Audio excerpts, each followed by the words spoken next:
সোয়া ধান কাটছি না, কত অসুবিধা হচ্ছে দেখতে পাচ্ছ। সোয়া ধান কাটায় বিরাট পিছিয়ে যায়। না মোটেই না গো, এতক্ষণ যদি ধানগুলো দাঁড়িয়ে থাকতো তো মনে হয় সব কাটারই যেত। কতক্ষণ আইসি কাটা হয়ে গেছে। হ্যাঁ, ধান পুরো শুয়ে রয়েছে না। নমস্কার বন্ধুরা, আমি প্রিয়া সুন্দরবন কুকিংয়ে সবাইকে জানাই অনেক অনেক স্বাগত। বন্ধুরা, এই যে সকাল সকাল মাঠে চলে এসেছি হাতে কাঁচি নিয়ে। তো দেখো, সেই যে ধানগুলো পড়ে গেছিল, বাবা সকাল থেকে বলছে যে আজকে ধান কাটতে হবে বৌমা। তো সেই হিসাবে একদম সকাল সকাল মা আর আমি চলে এসেছি, এখন ধান কাটবো। এই কটা ধান এক্ষুনি কাটা হয়ে যাবে। তো চলো, আর এই ধানগুলো কিন্তু এই যে দেখো, এই শীষগুলো কি সুন্দর হয়েছে। এই ধানগুলো কিন্তু আতপ ধান করব। তো এখন দেখি ঝাড়াই মাড়াই করে কতটা কি হচ্ছে, তোমরা সম্পূর্ণ পর্বটা দেখতে থাকো, আশা করছি ভালো লাগবে। আতপ চাল, হ্যাঁ আতপ চাল করা হবে। বেশ সেন্ট বেরোচ্ছে। কি ধানটা কি জানি, আমি জানি নামটা, বঙ্গবন্ধু। এই ধানের পাশ দিয়ে হাঁটছি বন্ধুরা, একটা সেন্ট বেরোচ্ছে। তো এই ধানটা কিন্তু আতপ ধান করা হবে। তো চলো পর্বটা দেখতে থাকো, আশা করছি ভালো লাগবে। তোমারটা কি এই মাথার থেকে কাটবে না কোন জায়গা থেকে কাটবে? তো চলো ওই ধানটা চলো দেখি। তো বন্ধুরা দেখো, শুধু ধানগুলো পুরো একদম শুয়ে রয়েছে। এই যে এটার থেকে যে ধরবো কি বোঝা যাচ্ছে, মানে এই ধান কাটতে দেরি হয় না।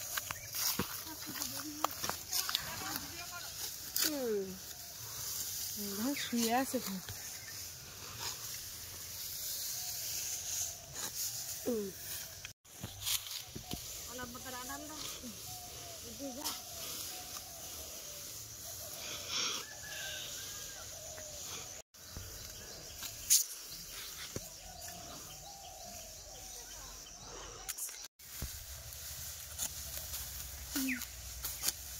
দেখি আমি কাটবো।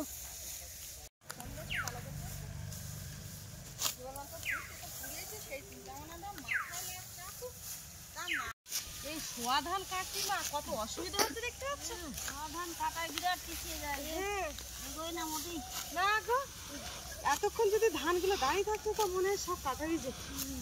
কতক্ষণ আইসি কাটা হয়ে গেছে। হ্যাঁ, ধান পুরো শুয়ে রয়েছে না। এই যে ঝড়, এই যে বাড়ির কোকলার ভিতরে না, হ্যাঁ এই ঝড় বাতাস পেলেই ঘুরে এই যে দাঁড়ানো থাকলে কত সুবিধা হতো, একদম শুয়ে রয়েছে, বিরাট অসুবিধা হচ্ছে ধান কাটতে।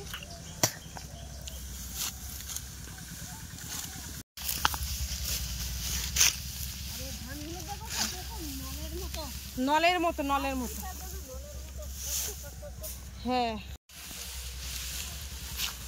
বাবার ওদিকে আলু কেনা কমপ্লিট হয়ে গেছে বন্ধুরা।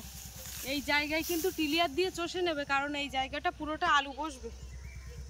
তো ধান পাকতে যদিও লেট করেছে, এরকম সময় কিন্তু আমাদের আলু বসে যায়, কিন্তু এবার কিন্তু লেট হয়েছে শুধু ধান কাঁচা রয়েছে বলে, তা নাহলে আলু এতদিন বসে যেত।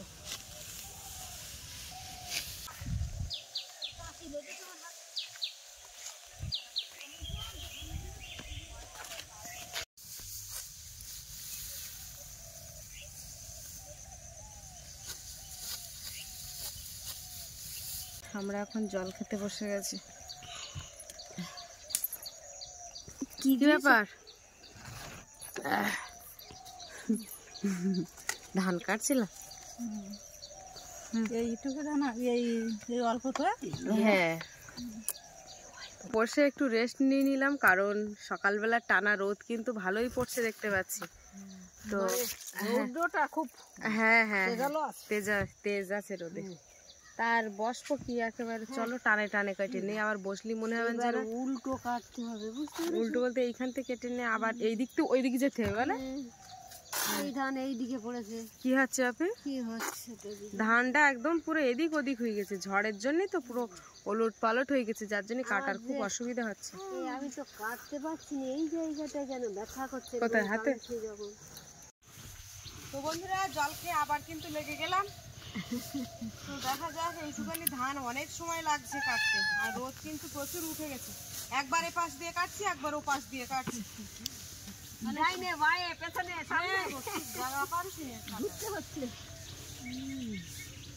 দাঁড়াও, এই ঝাড়টা কাটি, তুমি এই ধারটা কাটো, আমি এই কানার দিকটা কাটি। ঠিক বোঝা যাচ্ছে না, আবার এই জায়গাটা আরো খারাপ। তুমি এক কাজ করো, তুমি ওই জায়গাটায় যাও। কোন জায়গায়? ওই ধারে হেলে গেছে, ওইভাবে চলে যাও।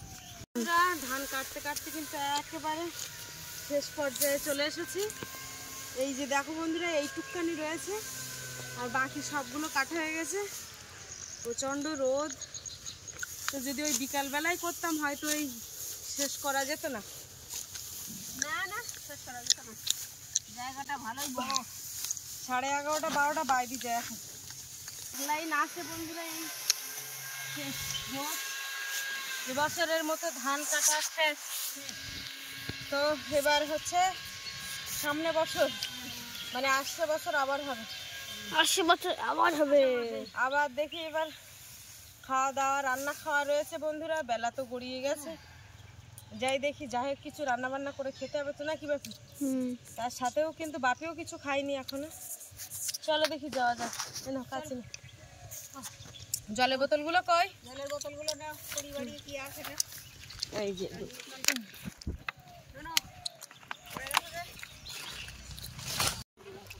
এই যে দেখো বন্ধুরা, আমার বাপি কিন্তু এক বাটি মুড়ি বের করে এনে দিয়েছে এক্ষুনি। এখন এই গাছের ছায়া বসেছি।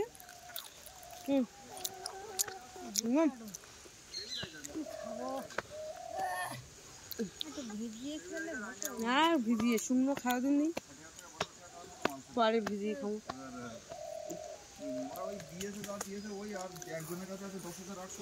এই যে বন্ধুরা, একেবারে বাগানে চলে এসেছি। এই যে কোদাল নিয়ে এখন পিলিগুলো টেনে দেবো।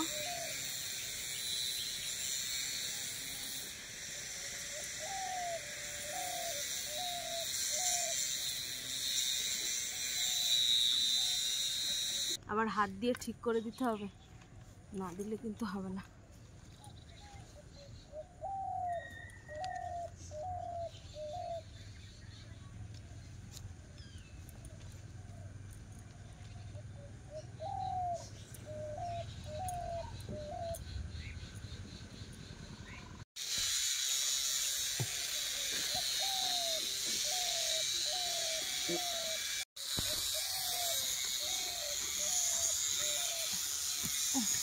আমাদের যে ছোট কোদালটা ছিল বন্ধুরা, সেই কোদালটা হারিয়ে গেছে।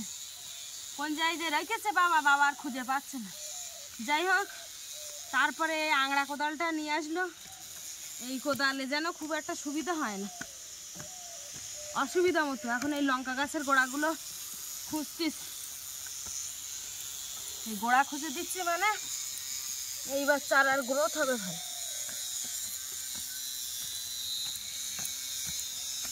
দিয়ে পিলি বেঁধে দেবো।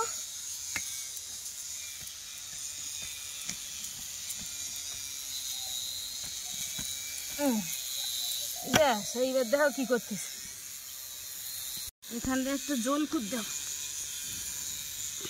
গাছের সুবিধা হবে জল দেওয়ার পক্ষে।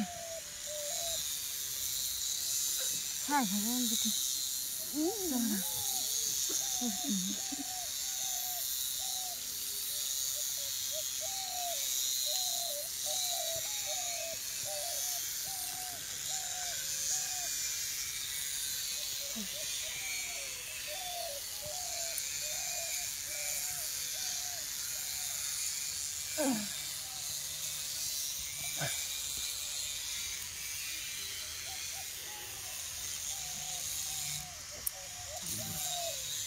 এবার যাবো, গিয়ে রান্না বসাবো।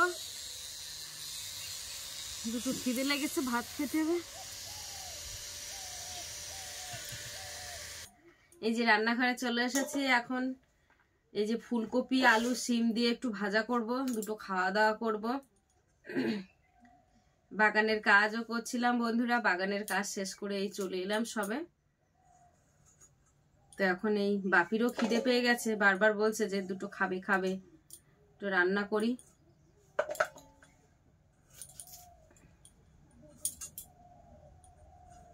হেই সরে যা।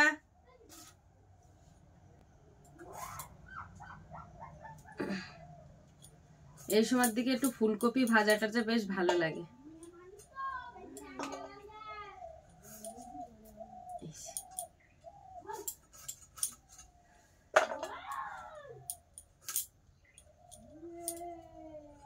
এই যে ফুলকপি আলু শিম সব কাটা হয়ে গেছে, আর এই যে দেখো এদিকে কড়াই বসিয়ে দিয়েছি।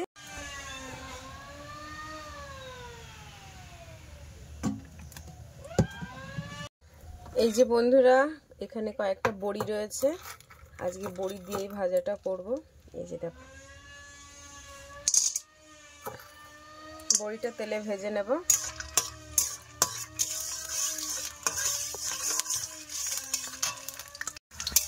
বড়িটা যে খুব একটা ভাজবে তা কিন্তু না, ছাঁকা তেলে ভাজি মানে হয়ে গেছে। এবার এর সাথে সাথে আমি এগুলো সব দিয়ে দেবো।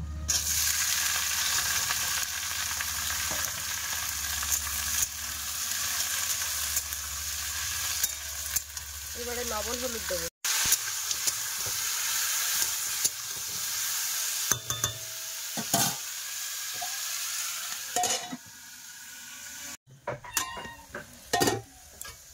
এই যে বন্ধুরা ভাজা কিন্তু একদম রেডি হয়ে গেছে, দেখো বড়ি দিয়ে ভাজা। এবারে ভাত বাড়বো, খুব খিদে লেগেছে।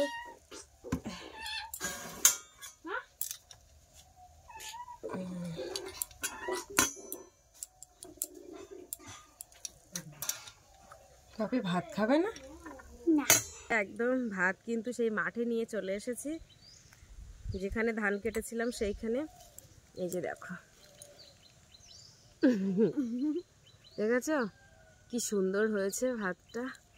ভাতের সাথে বড়ি দিয়ে সিম তুলে দিচ্ছ।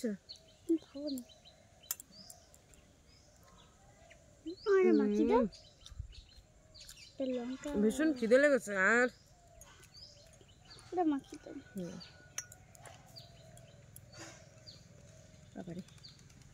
শক্ত হয়ে গেছে, বুঝি মাখাতে হবে না, বড়ি চিবিয়ে খাবে।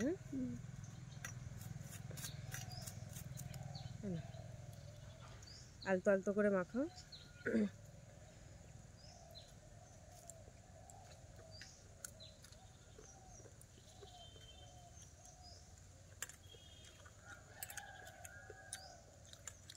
হ্যাঁ সকাল থেকে শক্ত হয়ে গেছে না? কি বলতো বড়িগুলো এত শক্ত হয়ে গেল কেন? বড়িগুলো কি আমার পরে দিতে হতো নাকি? না কড়া ভাজা হয়ে গেছে, বেশি ছাঁকা তেলে ভাজে ফেলিস।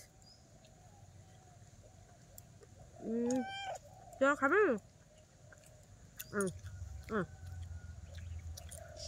যা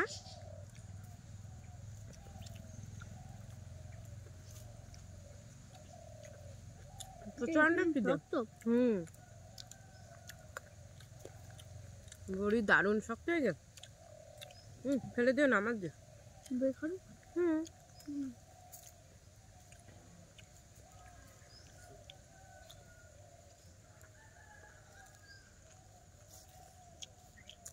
একটা কথা কি জানো তো বন্ধুরা, সারাদিন গরির মতো খাটাখাটনির পরে দুটো ভাত হলে যেন মনে হয় একটু খেয়ে নিই। যা দিয়ে দাও যেন অমৃতর মতো লাগে। বাপিও সকাল থেকে কিচ্ছু খায়নি এখনো, ও আমাদের সাথে করেই আছে।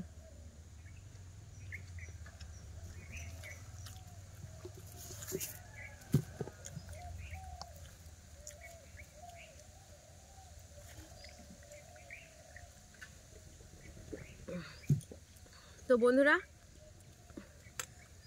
খাওয়া দাওয়ার পর্বে ভিডিওটা এখানে শেষ করছি। তো কেমন লাগলো তোমরা কিন্তু অবশ্যই কমেন্টের মাধ্যমে জানাবে। তো সবাই ভালো থেকো, সুস্থ থেকো, আর আমাদের ভিডিও দেখতে থেকো।